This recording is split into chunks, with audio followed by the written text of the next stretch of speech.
yëglekaay yi li ñu xëyee tey ci aljuma ji dañ koy dooree ak l'observateur gis ngeen ko manifestation bi ñu tere bu yeewi askan wi ak wàllu ñu ne Dakar sous la menace de flou furieux maanaam dara leerul ligne dure de Macky face à la radicalisation de Sonko ak compagnie ñu ne nag li xewoon ci weeru mars atum 2021 ba ay nit faatu ci ñu yàq ci ay alalu jàmbur yu bëri ak benn ancien commissaire de police xalaat bi mu ci am nekk ab expert aussi en maintien de l'ordre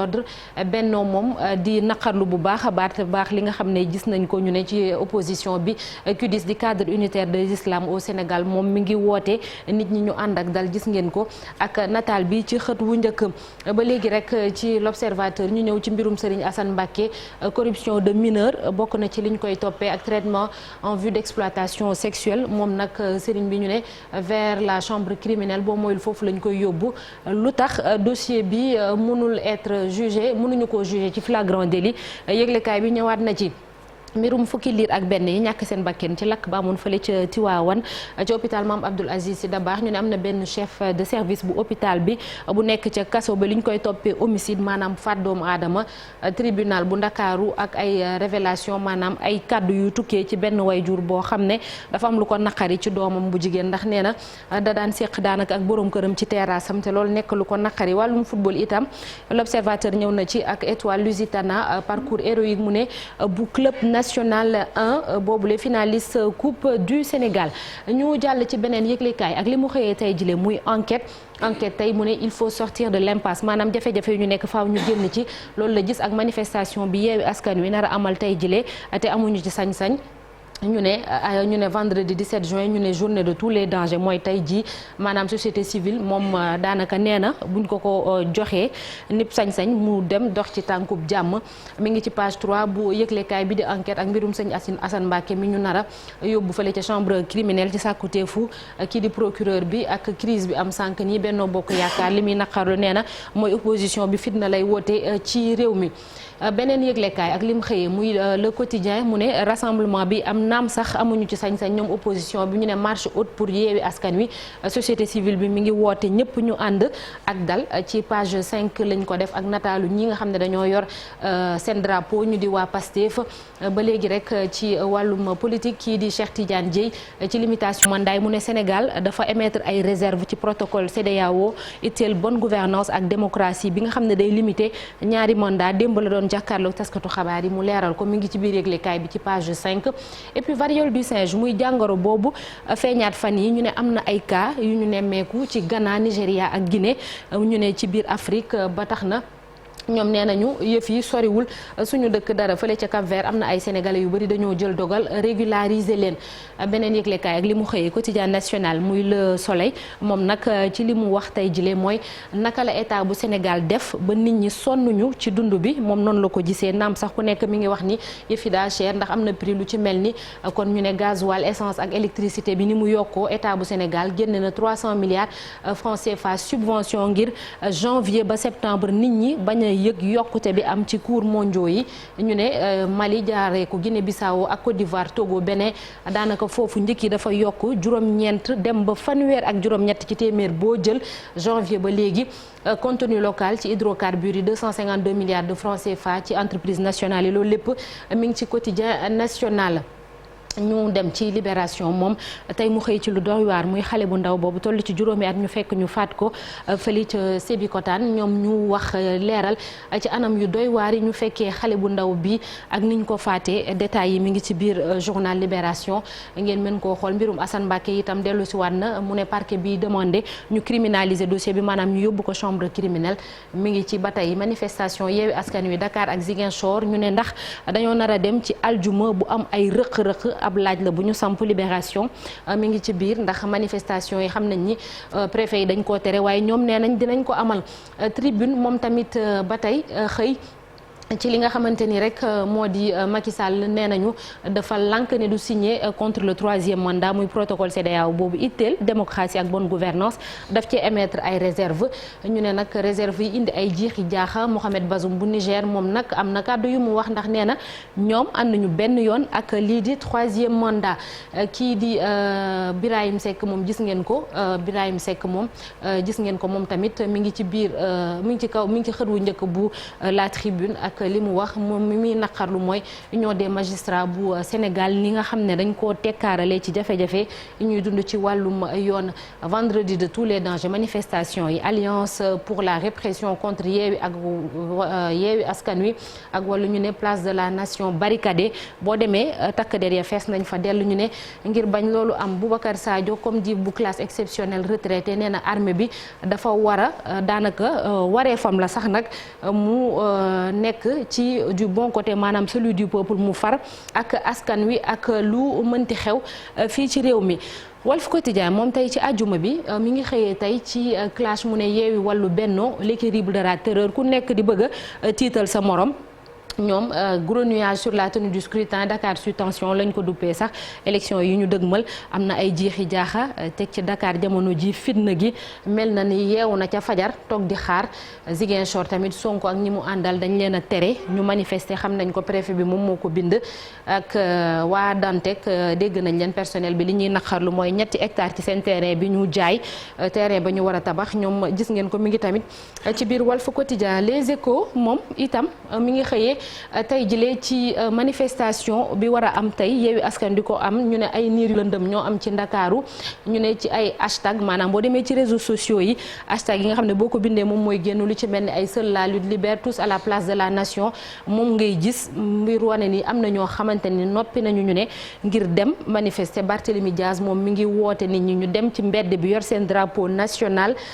mu nekk seenu gànnaay force de défense et de sécurité yi ñoom ñu ne ñu ngi en alerte maximale maanaam taxaw nañu temb ngir fexe ba jàmm am ci réew mi manifestation opposition bi ba léegi am na benn responsable parti démocratique sénégalais buy woo partem mu bañ a topp Yewwi Askan Wi ci loolu lay moom Alioune Ndiaye nee na Sonko dafa woote woon ngir ñu fetal maître Abdoulaye Wade te nee nañ loolu duñ ko mës a baal kon bu ñu dem ci manifestation boobu leen ba léegi bés bi le jour manif de tous les dangers ce vendredi àjjuma bi mars sur juin di fàttaliku kon li xewoon ca mois de mars atum 2021 nit ña ca faatu woon ñuy ragal ndax du loolu moo nar a amaat fii ci réew mi ndax am na ñu bëri wala sax naam am na ñu bëri ñuy woote muy société civile bi ak kilifa diine yi ngir ñu ànd ak dal am na itam jàngat buñ ci def gis ngeen ko Cheikh Tidiane Dièye ci limitation mandat yi protocole bu CEDEAO président ak Sénégal mi am ay réserve Serigne Assane Mbacké ak mi nga xamante ni moom tamit daanaka chambre criminelle bi la jëm Mamadou Diouf bu CSA moom am na benn discours bu mu def ci syndicalisme maanaam ab livre la L'As quotidien ci loolu la ñuy jàll moom itam xëy tey ci marche bi Dakar retient son souffle kenn nooyeetul ndax ñu bëri dañu tiit li nga xam ne moom moo nar a am tey jile mu Ndiaye Cissé jiite ONG 3D ci jamono ji ñuy waajal élection yi am na kàddu mu yëkkati moom ak yeneen organisation société civile door ab benn waxtaan indemnisation ndàmpaay benn milliard pour Jawar ak xën maire bu Fally Seck mu ñu ne décroché na jackpot pour ñooñu hôpital Tivaouane foofu itam am na beneen incendie ñu ne bu fa amoon ci guddi gi ba indi ab tiitaange waaye yëf yi daanaka fa la yem inclusion financière vibrant plaidoyer bu ministre des finances Abdoulaye Daouda Diallo Vox Populi moom itam dafa jàpp ni tiitaange am na ci Ndakaaru ak Ziguinchor ak marche opposition bi naam am na important dispositif sécuritaire bu am takk der yi ñoom ñëpp génn nañ ñu teel a yeewu gis nañ leen ci mbedd bi Cheikh Tidiane Dièye ci protocole CEDEAO bi Moustapha Niass moom tamit am na lu mu wax ci biir yëglekaay bi source a moom nee na jour de cooki bésub xeex la ko tuddee tey jile àjjuma Yewwi Askan Wi ne moom noppi na ngir xeex amal ab rassemblement am ca place de la nation mi nga xamante ni daanaka police nationale boo demee fekk leen fa ñu fees fa dell. ñu jàll ci les témoins moom tamit mu ne face à face tendu diggante président Macky Sall ak Yewwi Askan Wi ñu ne Dakar ak Ziguinchor ñoom daanaka booy misaal ci ay xal la ñu nekk jamono ji ak nataalu ki jiite Yewwi Askan Wi mu di Ousmane Sonko Sud Quotidien moom itam vendredi à haut risque la ko tuddee muy tey jile manifestation bi ñu autorisé wul bu opposition bi tey jile fukki fan ak juróom-ñaar ci weeru juin. ñu dem ci wàllum tàggat yaram ak record ci xët wu njëkk wi Patrick Vieira ngeen fii gis muy entraîneur bu Crystal Palace moom nee na Sénégal mën na def ab coupe du monde bu baax sax ci fële ca Qatar Mané doit être pris mu ne en considération pour le ballon d'or faaw ñu fulaal ko ci ballon d'or boobu moom mooy gis-gisam Kouyaté ab joueur bu am solo la nee na ab professionnel bu mag la sax Sayer Seck moom ne Trophy Tour ba ca jàmbaar nee na kan mooy aboutissement benn vision bu ñu am ci wàllum football gis ngeen ki tam ci kaw kii di Bernard Mendy Étoile Lusitana yi nga xam ne DT bi moom moo koy présenté muy directeur technique bi Stade Papis Cissé ak premier Niang deuxième Sadio troisième muy meilleur ratio but en sélection suñu gaynde yi Patrick Vieira ba tey itam gis ngeen ko ci stade sunu lamb la ñuy jeexale ak Franc surdopé par Modou Lo et compagnie nee na sox da ngay sóob nee na ko da ngay sóob Modou Lo Papa Sow Gora Seck Garga 2 ñoom tamit un barreau d'honneur loolu lépp mi ngi ci sunu lamb mooy yëglekaay yi tey jii li ñu xëyee ci kanam incha allah dinañ dellu si waat yaatalaat ko waaye laataa loolu dañuy ñëw Alaaji Malick ci loo xamante ni tey jii ñëpp moom lañ xëyee muy tey aljuma ñii di Yewwi Askan Wi ne fas yéene nañoo manifester ba pare amuñu ci sañ-sañ ndax booy xool préfet bu Ndakaaru ak bu Ziguinchor dañ leen koo lankal ndax Alaaji Malick ñi nga xamante ni dañoo tiit ni li amoon mars mën na fee am tey est-ce que ces gens-là ont des raisons de s'inquiéter Alaaji Malick. waaw tey moom wax dëgg yàlla ñun ñëpp am nañu njàqare ku ko wax ak ku ko waxul yëpp ndax situation bi fi mu toll moom moo demee noonu. li nga xam ne mooy marche bi opposition bi wala boog manifestation yi ñu laaj def ko ca Ziguinchor ak ci Ndakaaru benn bu ci nekk préfet daf ko gàntal loolu nag je pense que waxoon nañ ci ni dafa am lu nga xam ne constitution Sénégal moom moo ko may citoyen bu nekk mu jëm ci wàllu boo amee lu la naqari ci doxalinu réew mi ñu autoriser la nga def marche boobu ñu encadré ko jox la force de l'ordre yu doy jàmm ni ñooy nañ ko defe woon ca manifestation bu njëkk ba waaye bii moom kenn ku ne da ngaa taxaw fa nga taxaw kenn deful jéego jëm ci sa morom Yewwi ci wàllu kujje gi taxaw nañu ni autorisé wala ñàkk autorisé ñoom dañuy dem ñi nga xam ne aussi ñoom ñooy autorités yi di les forces de défense et de sécurité ñi ngi nekk sur le qui-vive ndax démb ñoom ñëpp dañ leen a consigné ci camp yi kenn ku ci nekk say rangers nga fanaanoo nga dem place de l'Obélisque xool nañu ko barricadé fajar ba léegi foo tourné yaa ngi dégg bruit takk der yi donc loolu situation boobu bu taxawee ku nekk di nga xalaat ni kat la xewoon mois de mars mi ngi yoot xëy na la xewoon mois de mars ak la ca deewoon ci ay nit ñaanuñu yàlla moo amaat fi fitna bi tamit kenn ku ci nekk bu situation bi tollee nii da ngay jël say responsabilités parce que la responsabilité elle est individuelle avant d'être collective. Absolument.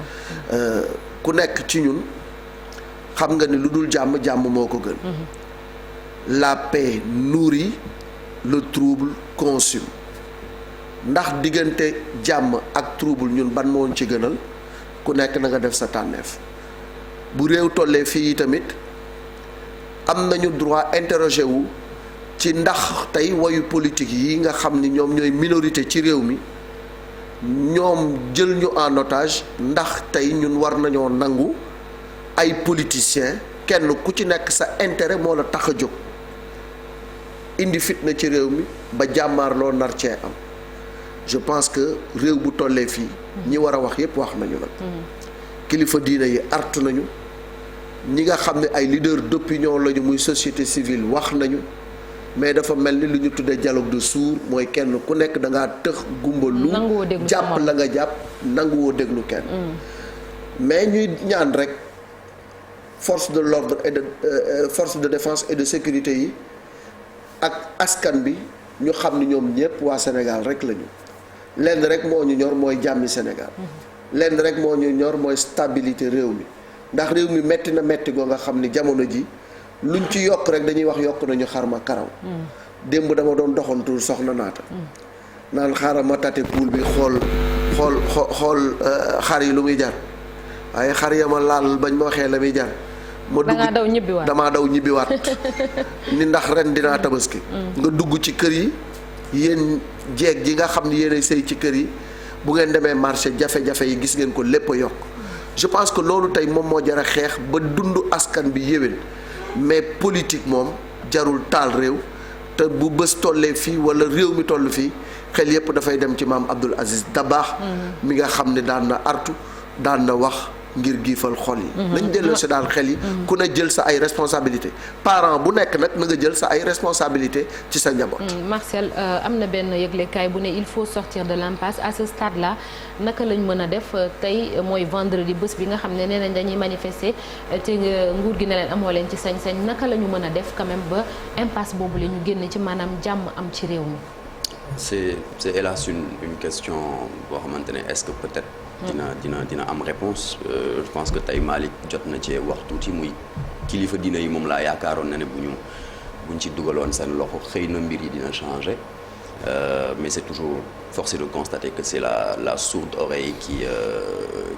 prévaut actuellement donc je pense que Malick wax na lépp fu mu nekk nii ku ci nekk sur le plan individuel ce problème bu bopp doy na la boo yeewoo xëy na peut-être politiciens yi ñoom yëguñu fuy metti mais l'ensemble de la population la grande majorité ñoom xam nañ fu mu nekk ni jamono ji lan la ñuy dund donc comme ni ma ko waxee démb di ko waxaat tey di ko renouveler réew mi actuellement soxla nañ tabax ko réellement mettre les rouages pour un développement vraiment concret bi ñu doon xaar depuis la nuit des temps donc foog naa ne foofu la ñu war a jublu fu mu jamono ji et ne pas s'adonner à des querelles yi nga xamante ni c'est des querelles politiciennes qui risquent de mettre ce pays à feu et à sang dama yaakaar ne peut-être Sénégal xëy na romb na ci ay situations yu mel noonu peut-être dans le passé Chérif mu ngi doon wax keroog avec les élections législatives de 93 où il y a eu l'assassinat de Maître Babacar Seye par exemple ak yeneen i tensions sociopolitiques yu jot a am ci réew mi mais dañuy faral di joxe ay exemples yeneen réewu Afrique comparé quand même au Sénégal dama yaakaar ne comme xamaguñu peut-être situation boobu fan la tollu dëggantaan lan mooy situation de terreur réelle de chaos dans un pays nañu yaan yàlla bañ fa yegg et que qu'on ne mette justement pas les ingrédients pour que ñu dund situation bu mel noonu Sénégal xas na ba yegg fii on n'a pas le droit de reculer de façon démocratique on n'a pas le droit de reculer de façon libérale dans les libertés des uns et des autres donc que chacun sache raison garder. Absolument Cheikh Tidiane naam sax nag xañ na li nga xam ne waruñu koo fàtte mooy c'est vrai que c'est l'aspect politique qui domine mais yenn saa yi social bi da ciy ñëw ndax booy xool ci mois de mars nit ñi sonnoon frustré ak Covid bi ñu ci bëri moo taxoon ñu génn bi tamit y a des gens yoo xam ne dund bi ni mu chéré ak yenn mal gouvernance yeeg yooyu yëpp xañ na moom moo leen di pousser ñuy dem di mu bokk ci manifestation bi c'est pas seulement l'aspect politique moom moo leen di pousser ñuy dem ci manifestation yooyu. Ouais, c'est vrai mais ñoom sax bokk na ci seeni maanaam raison yi nga xamee ni moom la ñu évoqué pour def seeni manifestation mais je pense que situation bi lu koy résumé mi ngi ci l'observateur quand on dit flot furieux non que la ligne dure de Macky Sall face à la radicalisation de Sonko et compagnie donc ça veut dire que fini on a deux blocs qui sont prêts à la confrontation. Ligne dure radicalisation. Les deux loolu su amee rek ça veut dire que waxtaan amu fa ça veut dire que confrontation moo fay am. confrontation nag su amee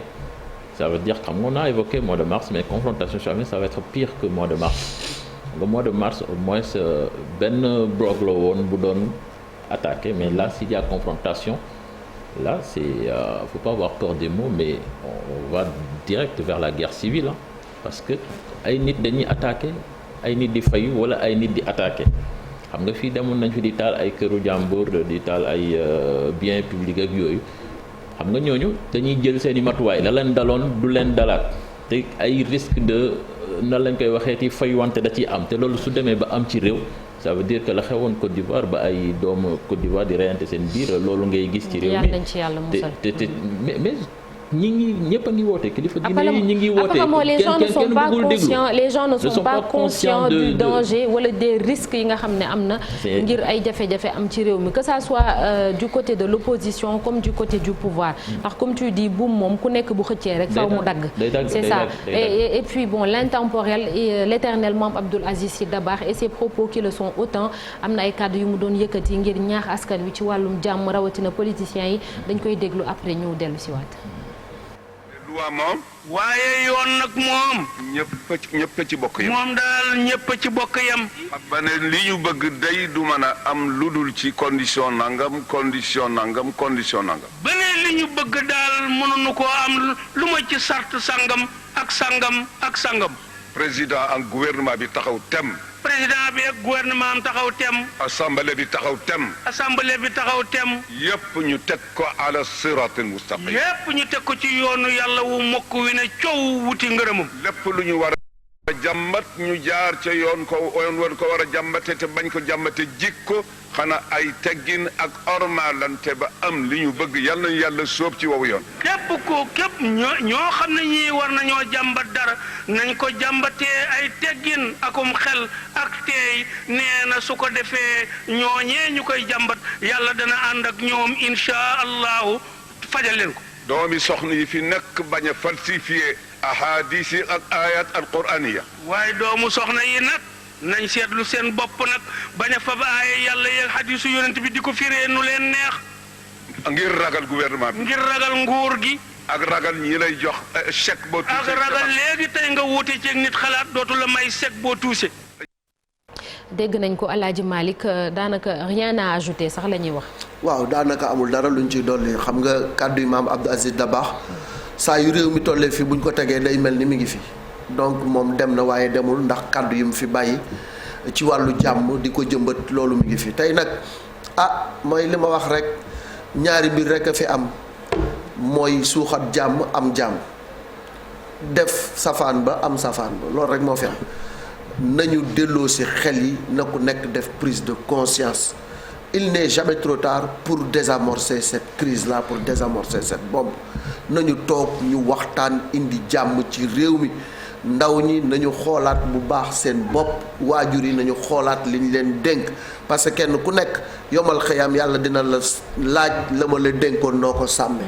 man nag xam naa ne sama doom moom du ma ko ne demal manifester ji te du génn kër ga kenn ku nekk na nga jël sa ay responsabilité parce que fii nag mbir mi dina toll fu nga xamante ni li Cheikh wax léegi daf ci am solo fitna bi dina fi toll lu nga xam ne la xewoon mois de mars tey ña fa deewoon ba léegi perte nañu seeni waajur perte nañu ku fi dee yaay perte ñaari mbir a fi ne tëbaskee ci kaso bi mbaa tëbaskee yomal xëyam te ni ko sëñ Touba doon waxee garabu fitna moom ku ko jëm ba toog ca kër ga dina la jafe léegi rek dañuy soobu ci beneen ponk muy un jour au Sénégal, un jour dans le monde.